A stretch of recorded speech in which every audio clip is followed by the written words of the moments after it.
Hi guys, Mike Shreve here, and in this video I'm going to show you how I use Facebook to automatically create content that I know before I even sit down and make it is going to be a big hit with my target audience. What this requires is that you have a Facebook fan page. It doesn't have to have a lot of likes. I only have 4,000 likes. That's not that many. 4,000 is enough for this particular page in this particular market to, number one, turn a really good profit, but number two, most importantly, to create this sort of content generating mechanism or machine or whatever you want to call it. So what you need is to click on Insights.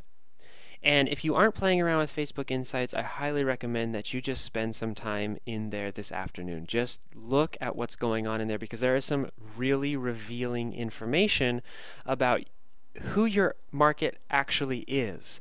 What are they actually doing and things like that. But what we're going to look at right now for creating content is our posts page. I think this is one of the most underutilized, underrated, underused aspects of Facebook marketing, and the reason is because I just frankly don't think that people know what information is in here. So by you watching this video, you're already going to have like that edge over your competitors, because just look at the information that we're given right now on this side of this sort of the top half of the page here. We know when our fans are online. Okay, and these numbers are pretty general. I mean, they're not super specific, I'm sure, but just look at my data here. So I know that on Wednesday, 4.5 thousand fans are online versus Thursday, Friday, Saturday, Sunday, Monday, when it's all 4.3 thousand. Now, what would I do with that information? Well, if I was going to run, say, a retargeting campaign to promote something for maybe a Friday sale or something, I would know that Wednesday is probably my opportunity to maybe make sure that I'm spending the most money advertising on Wednesday because my audience size is a little bit bigger. And the cool thing about Facebook is if you're going to use like custom audiences and you're going to use the algorithms that Facebook has built to build custom audiences, you can and like, let's say you create a custom audience either based off your email list, or maybe you create a custom audience based off of your website visitors, things like that. You can pretty accurately assume that the behavior of those custom audiences are very similar to the behavior of the fans on your page. And so I would know Wednesday is probably the best day for me to run big ads.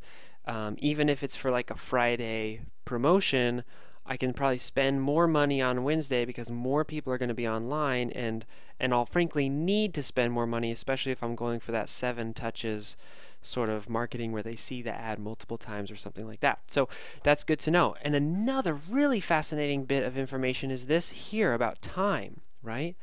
So this shows when my people are typically online. And I think what's so good about this is not only can you use it for posting to your Facebook page, right? So part of your content marketing, part of the struggle and the battle is providing that content to your audience at a time when they'll share it with their friends and sort of trying to reach that maximum sort of point of virality, if you will. So for me, it's about the 9:30, 10 o'clock range. But this also can account for your email marketing, right? So it looks like my people are mostly online between, I don't know, 8 and 10 o'clock in the morning. That's really good to know. Not so much at 5 o'clock, probably when 4 or 5 o'clock when they're frankly driving home from their day job. A little bit at 7, but I would guess that if it's at 7, they're probably also watching TV at the same time, so probably not a good time to be sending out content or information or announcements that require their attention, right? So you can put all of this together and start making assumptions and start making battle plans about the delivery of your content, okay? So that's really cool and really interesting. But also, not even the purpose of this video, okay? So that was just I mean, that's just how powerful this post tab is. I just wanted to show you. There's a lot of other stuff you can look at, but what we're going to look at specifically today is the post types, okay? And the reason we're going to look at that because we are going to stop fooling ourselves, right? So as content creators, it's really easy to fall into this trap of everything I make is gold, or if I like it, it's probably going to be a big hit. I find that maybe 1 out of 10 posts that I like actually kind of goes, gets the shares, gets thrown around and things like that. I am almost like 99% of the time surprised by what gets sort of what is a big hit versus what isn't a big hit, right? And so the cool thing about when you share your content on Facebook through your fan page, you get a really cool set of metrics that you can't really get through, say, Google Analytics or anything like that. And this set of metrics that you get is really, really helpful in shaping and forming and creating content for your target audience. For example, this video that I'm creating right now, I created after looking at which of the posts from this past week, and I'll show you here in a second which one specifically, which of the posts this past week got the best response. So now I've sort of taken the content creation out of my hands and put it into the hands of my audience, which will then in turn will create better content. It'll create the content that will help me to sell my products and services and things like that. So let me show you what you got here. It's really important to know the colors because as amazing as this data is, it can be a little bit confusing to read. So you got to know reach, you got to know post clicks is this blue, and likes, comments, and shares is this purple stuff. So a really quick breakdown of what each of these means. So reach simply means how many people saw the particular post. Oftentimes, one thing that I sort of look at when I'm looking at the reach data is how many people are looking at it, who is looking at it, and then trying to reverse engineer of why they're looking at it. So I'll give you a few examples here a little bit later, but the reach number can be a little bit deceiving because you can have something get shared by a lot of people and you may say this is a really good thing, but you need to sort of really deconstruct why it's getting shared and who is the person sharing it. Like I had a post one time that just went crazy, and it was all being shared by my competitors, and it was all being shared by people who were just kind of chastising me and saying I'm a terrible person. So not that great, even though the reach number was huge, right? So you have to make sure you take that extra step to deconstruct why the reach is so high. But the post clicks, in my opinion, if you're trying to improve your copywriting, the post clicks equals the level of interest that your audience has in the headline, okay? And what a really cool thing to do is to look at post clicks and then compare it to the likes, comments, and shares.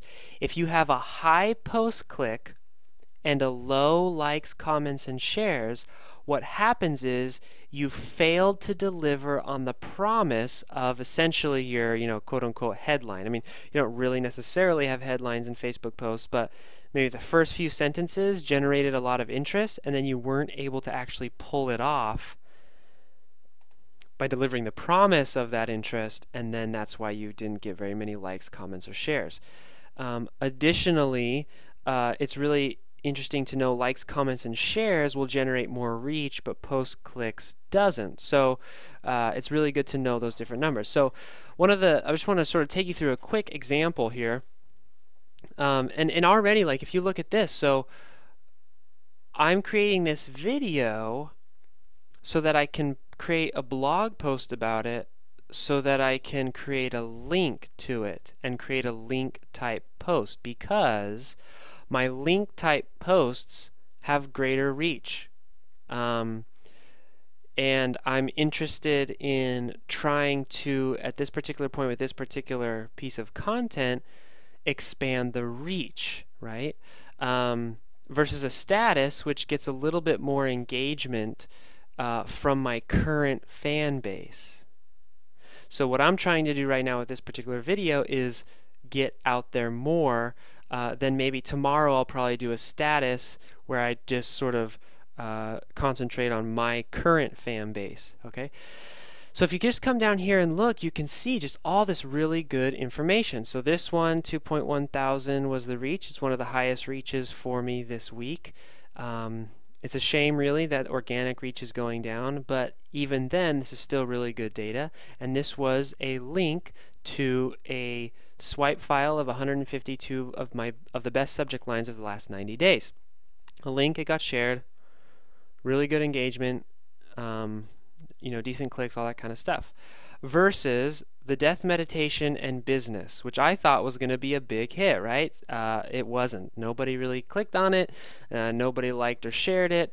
Versus my Monday rant and double your ads revenues by doing it all backwards. So as you can see, you can just sort of go through this information. You can look at what posts are actually giving you the results that you're looking for, and then you can reverse engineer and say, well, I need to create a post that's more about this. So for example, the death meditation and business post was a little bit, I think, too personal, and when I say too personal, I mean too sort of introspective and too philosophical, where if you look at the Monday rant and double your ads revenues by doing it all backwards, those were both about teaching mechanical processes, just like I'm doing in this video now. And that's why I'm doing it in this video now, because I see that my target audience likes to see the sort of, not necessarily technical as in like HTML, but they want to see the how-to.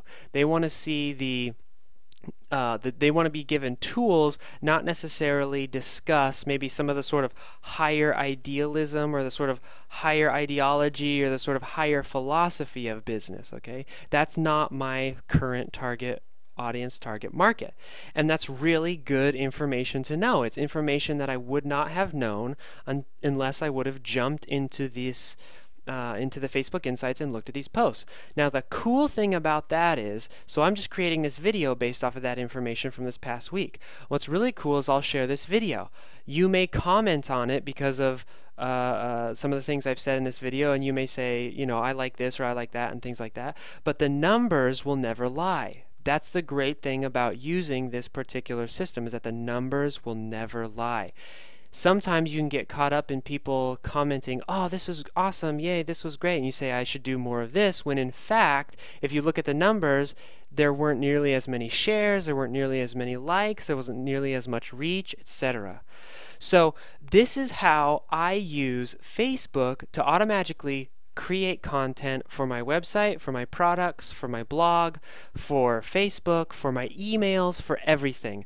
I just pop in here, usually at the end of the week, take a look back at what was written, and sort of tweak my content marketing strategy. I hope this was helpful. If it was, I would love to have you like, share, and comment on this particular Facebook post if you're coming from Facebook. If you're on my website, go ahead and like, share, tweet it, whatever, share it with other people. Get this kind of good stuff out there. And if you have any questions at all about anything to do with business, please do not hesitate to contact me at support@mikeshreve.com. I'd love to chat good business stuff with you, and I hope you enjoyed this video, and I hope you have an awesome weekend.